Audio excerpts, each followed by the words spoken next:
I walked through the front door feeling like the day had squeezed every last drop of life out of me. You know that kind of exhaustion that crawls under your skin and settles there, making even your own thoughts feel heavy? That was exactly where I was, stuck for hours in traffic, drowning in the noise of honking engines and my own frustration. My shoes practically flew off my feet the second I stepped inside, as if they were begging for mercy. And underneath all of it, my stomach twisted with that painful, hollow kind of hunger.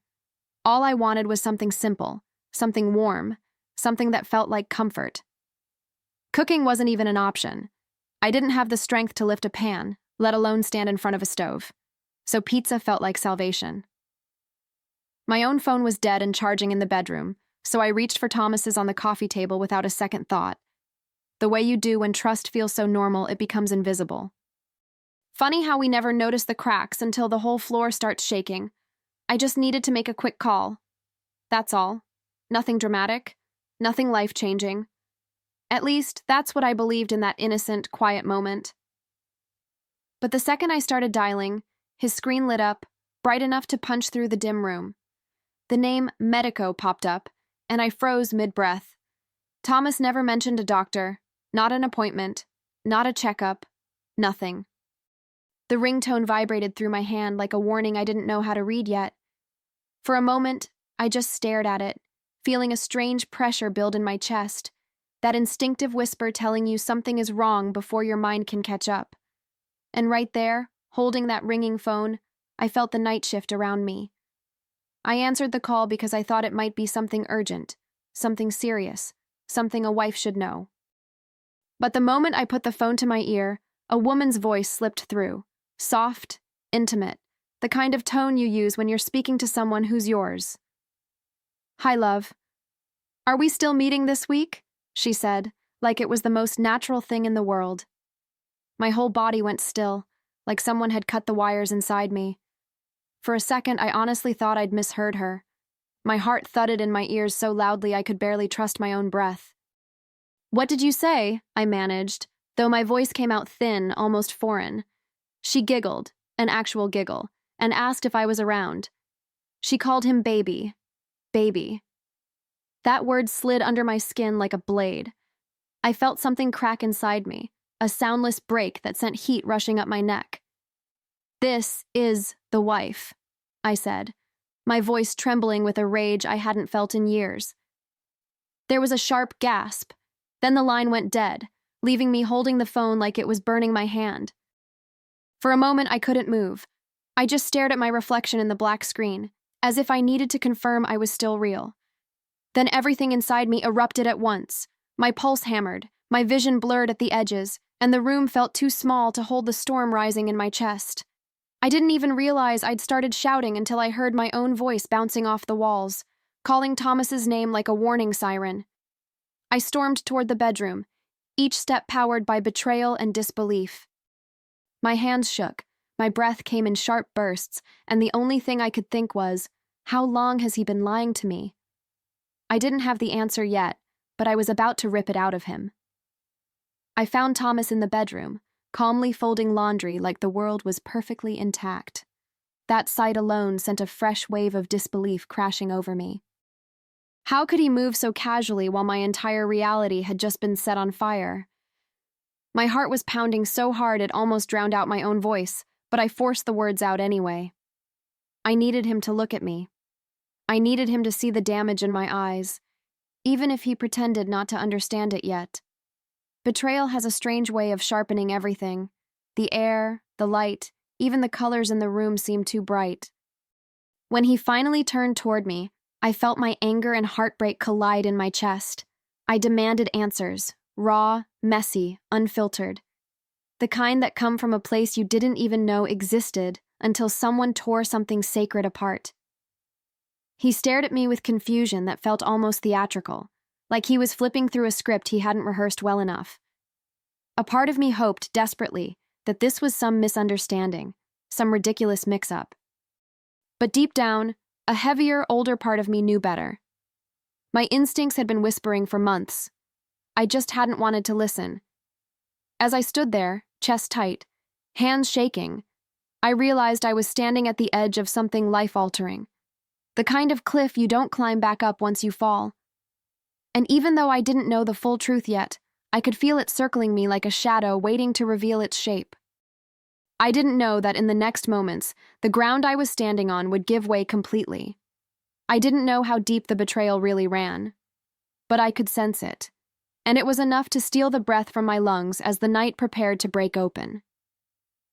The moment I burst into the room, the words flew out of me before I could restrain them. I didn't enter like a wife. I entered like a storm that had finally broken. "Who is she, Thomas? Who's the doctor calling you love?" My voice shook, but it didn't weaken. It carried every sleepless night, every strange gut feeling I'd buried deep, every small moment I'd brushed off because I wanted to believe we were still solid.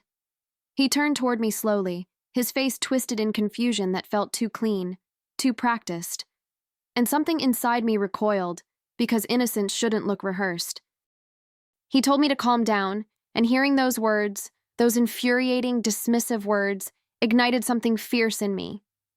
Calm down.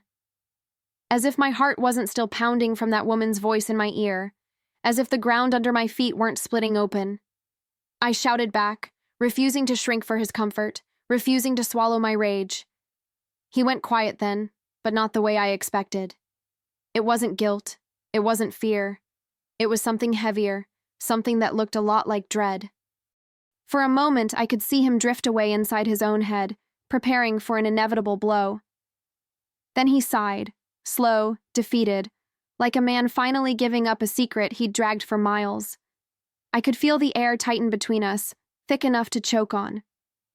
"There's something you need to know," he said, and my whole body braced as if instinctively trying to protect itself. I told him to say it, even though part of me didn't want to hear a single word. But the truth was already rising, already shaping itself in the shadows of his expression. And as I stood there, breath shaky, heart trembling, I felt the first ripple of the twist that was about to turn my life inside out. When the words finally left his mouth, they didn't just land, they detonated. "She's my ex, Julie." Hearing her name, a name I hadn't spoken in years, felt like swallowing ice. My knees actually threatened to give out, and I had to steady myself on the edge of the dresser just to stay upright. I stared at him, trying to stitch his confession into something that made sense, but nothing fit. Nothing. "Your ex?" I repeated, my voice barely more than a breath. "You saved her number as doctor?" The anger in me simmered into something sharper. Clarity. Because people hide only what they're ashamed of. He rushed into excuses, flimsy and desperate, saying he knew how it would look, saying he didn't want me to misunderstand. But betrayal doesn't need translation. It speaks fluently on its own. I told him exactly what I saw, exactly what any woman would see. Cheating.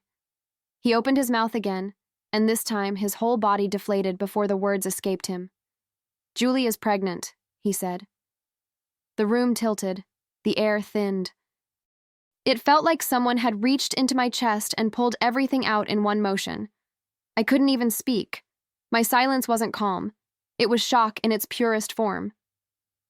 "And she says it's mine," he added, his voice so small it barely reached me. That was the moment my world cracked open. Not loud, not dramatic. Quietly, like glass fracturing under pressure you didn't know was there.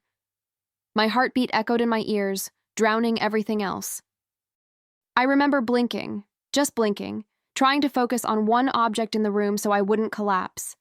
Betrayal has a scent, a temperature, a weight, and in that instant it wrapped around me completely. I wasn't just hearing a confession. I was watching the life I knew crumble right in front of me, piece by piece. I don't remember sitting down, but somehow I did. My body felt disconnected from the rest of me, moving on instinct while my mind tried to make sense of the impossible. I looked at Thomas, really looked at him, and all I could see was the man who had shattered every promise he once swore came naturally to him. I wanted to scream, to break something, to crumble into 1,000 pieces. But instead, all I felt was this cold, steady stillness settling inside me, the kind that comes when pain becomes too big to express. It was like watching a storm through a window. knowing you can't stop a single drop. He tried to reach for me then, his hand lifting as if he believed physical contact could glue together what he'd just destroyed. I pulled away before he even touched me. The distance between us felt wider than ever, not measured in steps, but in lies. In moments I didn't know were betrayals until now. My chest ached, a deep, bruised ache that spread with every breath I took. I kept asking myself the same question. When did my marriage turn into a story I didn't recognize? But no answer came. Only the echo of his confession replaying like a cruel loop. As I stared at him, something inside me shifted, subtle but undeniable. The heartbreak didn't disappear, but it began to change shape. It became sharper, more focused, like a blade being forged. I could feel the beginning of something rising inside me, something that didn't look like despair anymore. It looked like clarity. And in that clarity, I sensed the edge of the next step forming, even though I didn't know yet where it would lead. But I knew one thing. The woman I was before this moment would never return. And the woman standing in her place was about to decide exactly how this story would unfold. I didn't scream. I didn't throw anything. I didn't even cry. Instead, an eerie calm washed over me, the kind that feels almost supernatural, like my body knew I'd already bled enough on the inside. I stood there, steady and frighteningly quiet, while Thomas watched me with wide, unsure eyes. "How long?" I asked, and my own voice startled me. It sounded controlled, measured, as if someone else were speaking through me. He whispered, "A few months," and with those words, the small thread tethering us together snapped completely. Months. He had lived a second life for months while sharing a bed with me. Why her? Why now? I asked. Not because I needed the excuse, there is no answer that justifies betrayal, but because I wanted to hear him say it, to hear the shape of his lies out loud. He mumbled something about reconnecting by accident, and I actually laughed. Not a happy laugh. A cold, broken one that didn't even sound human. "You don't fall into someone's bed by accident," I told him, and watching his face crumble under those words felt like the first real moment of truth in the entire night. I saw guilt, fear, and something else. Regret, but not the kind that saves anything. When he tried to take my hand, something inside me recoiled so fast it felt like muscle memory. I stepped back before he even touched me, guarding myself with a distance that was long overdue. "Pack your things," I said, my voice flat, steady, final. He stammered, pleading, but I cut him off with a simple, "I'm not done speaking." Because I wasn't. Because for the first time, the power in the room shifted toward me, not him. He looked at me like he didn't recognize who I had become, and maybe he was right. Something had ignited inside me. Something sharp, strategic, and done being naive. I walked to my computer with a steadiness that scared even me. My hands weren't shaking anymore. My breath wasn't uneven. It was as if my body had slipped into a new state. Survival, maybe, or something deeper. I opened my email and stared at the screen, letting the cold glow settle over me like armor. I began forwarding everything I had quietly collected for months. Hotel charges that never matched his stories, restaurant receipts for dinners I was never invited to, late-night Uber logs that made no sense. I hadn't wanted to believe any of it before. But now it all snapped perfectly into place. Each click felt like reclaiming a piece of myself. Text messages, bank transfers, small transactions that spelled out an affair in perfect, undeniable clarity. I sent them all to my lawyer friend, the one who always told me, half-jokingly, to pay attention when something felt off. I had ignored those instincts for far too long. Every forwarded document was a reminder that my heart had seen the truth long before my mind admitted it. And strangely, with each email sent, I felt lighter. Not happy, not relieved, just free from the fog that had been clouding me for so long. Then I picked up the phone and made the call I never imagined making. "It's time," I told her, my voice calm, low, unshakable. "I want everything he legally owes me." There was a pause on the other end, the kind of pause filled with both respect and anticipation. "Then let's destroy him," she said. And hearing those words didn't make me guilty. It made me certain. This wasn't revenge out of spite. This was justice carved from broken trust. And for the first time since the call from Doctor, I felt something warm rise inside me. Not joy, but strength, steady and rising like dawn. When I stepped back into the bedroom, Thomas was sitting on the edge of the bed, elbows on his knees, his face buried in his hands. He looked like a man watching the collapse of a life he thought he controlled. But I didn't rush to comfort him. Not this time. I stood in the doorway, feeling taller than I ever had, like the truth had given me new bones. He lifted his head when he sensed me there, his eyes red and pleading, as if the performance of regret might undo the damage he'd done. But nothing in me softened. Not anymore. I had crossed an internal line I couldn't uncross. He whispered my name, and for the first time it sounded small to me, hollow, almost unfamiliar. I realized that somewhere between the phone call and this moment, I had stopped being the woman who waited for explanations. I had become someone else entirely. Someone who recognized the power of silence. Someone who understood that heartbreak can either break you or sharpen you, and mine had chosen the latter. I told him again to pack his things. This time my voice didn't waver. It didn't crack. It was a straight line, firm, final, unmistakable. As he stared at me, searching for the version of me who would forgive him, I felt a strange sense of clarity settle over my chest. The kind that feels like standing at the edge of a new life, just before the first step forward. I didn't know what the next days would look like, but I knew what they wouldn't look like. This betrayal, this limbo, this version of us. Something inside me was already moving, already reaching toward the next chapter with a fierce kind of purpose. And as I turned away from him, I felt the unmistakable beginning of the path I was about to take. The next morning, I woke up with a strange sense of clarity, the kind that comes after a storm tears everything apart and leaves only what matters standing. I made coffee, steady and unhurried, letting the quiet wrap around me like a new beginning. Then I did something even I hadn't expected when I first opened my eyes. I invited Thomas's parents over.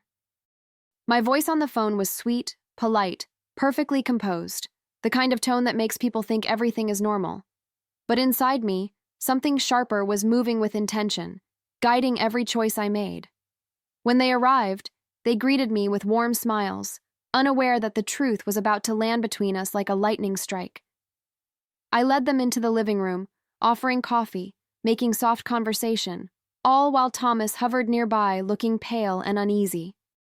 He didn't know what I had planned, but he could feel it, the shift, the power, the quiet precision of everything unfolding. His eyes kept darting toward me, pleading without words, but I didn't acknowledge him. Not yet. There's a moment in every reckoning when silence holds more weight than any scream could.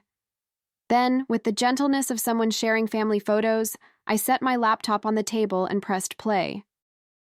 The recorded phone call echoed through the room, that woman's voice dripping with affection, calling him love, asking if his wife was around.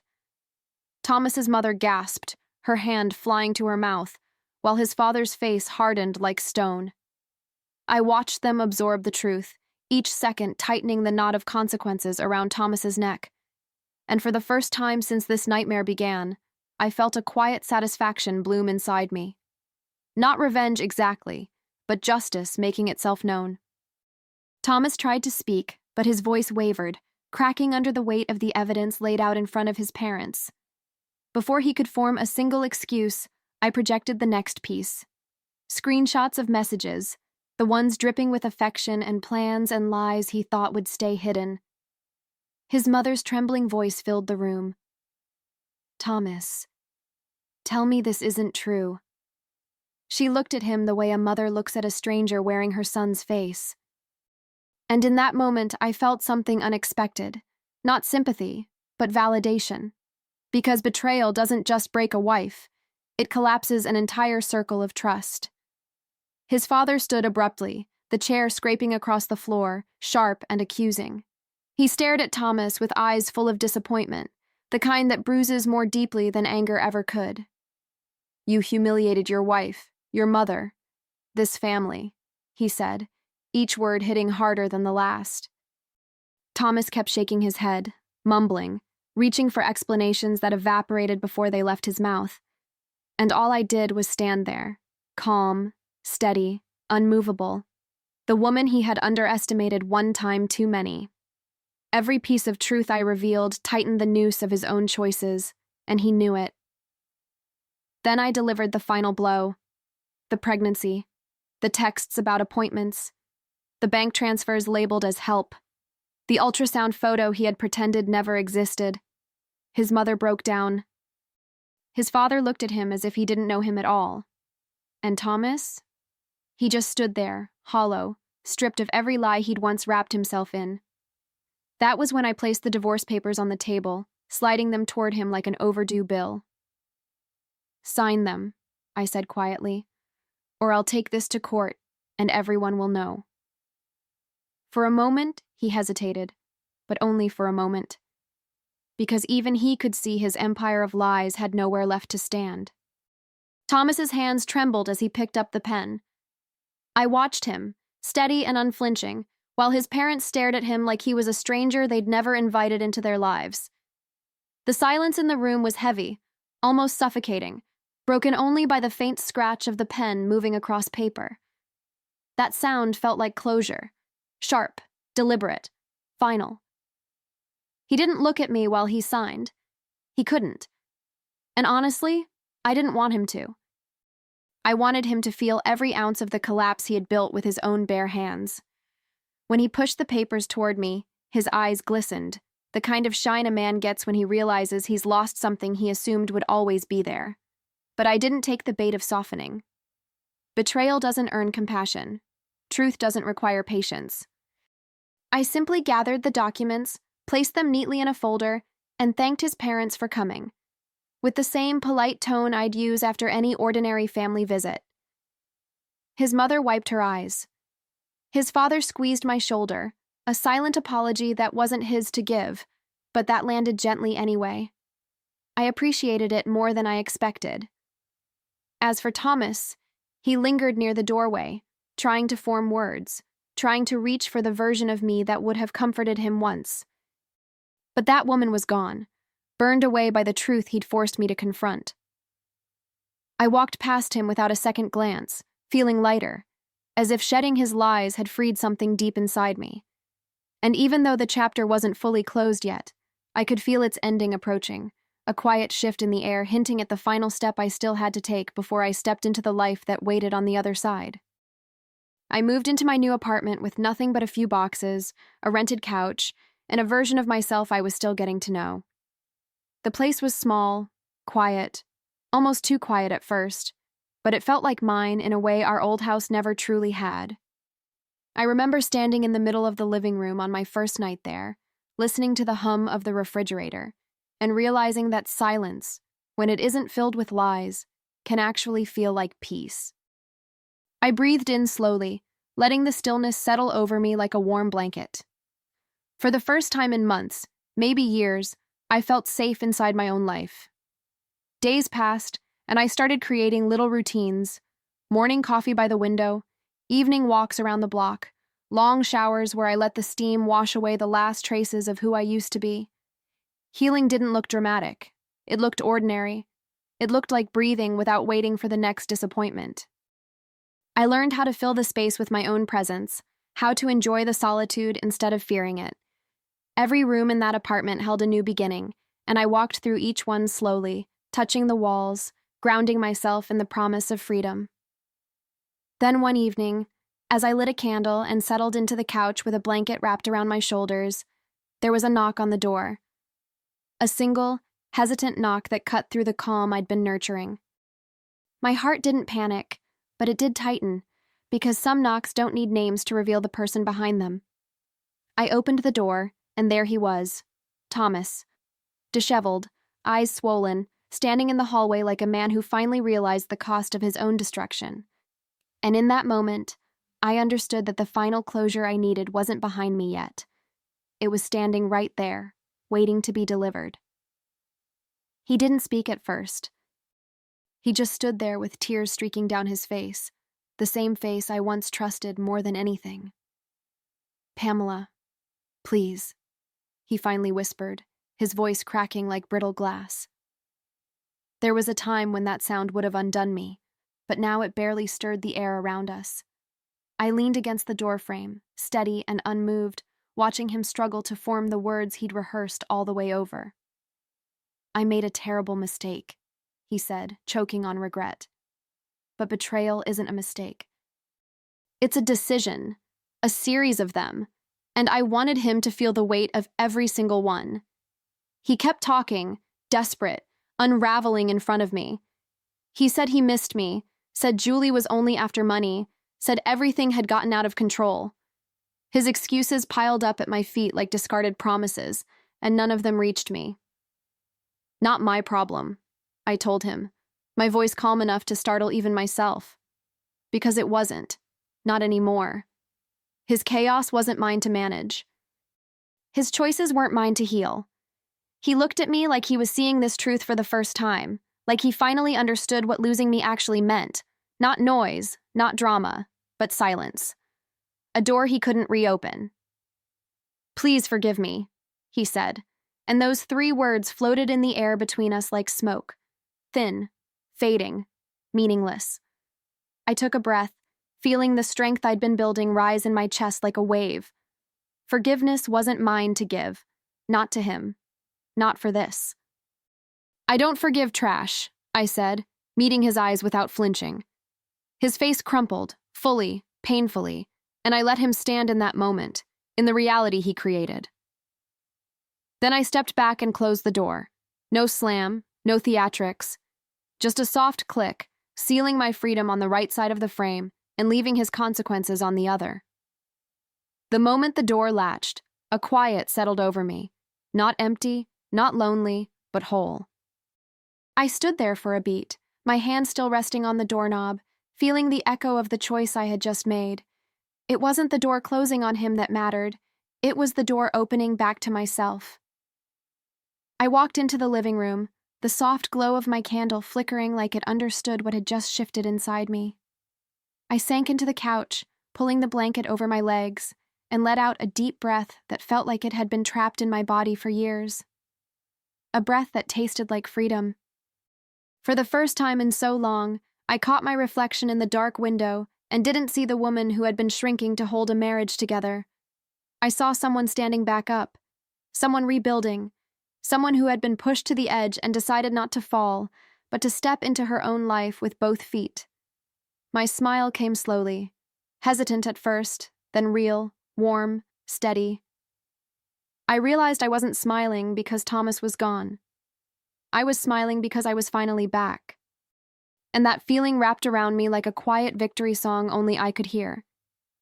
I curled deeper into the couch, letting the warmth of the room settle around me. My revenge hadn't been loud or destructive. It had been simple, precise, and devastating in all the right ways. I didn't ruin him. I revealed him. I didn't scream. I spoke truth. And I didn't beg for closure. I created it. Now, with my life stretching ahead of me, peaceful, unclaimed, fully mine, I felt a steady certainty rise inside me. I had taken back my dignity, my voice, my future. And as the night settled softly around me, I knew one thing for sure. This was only the beginning of the life I was finally free to live.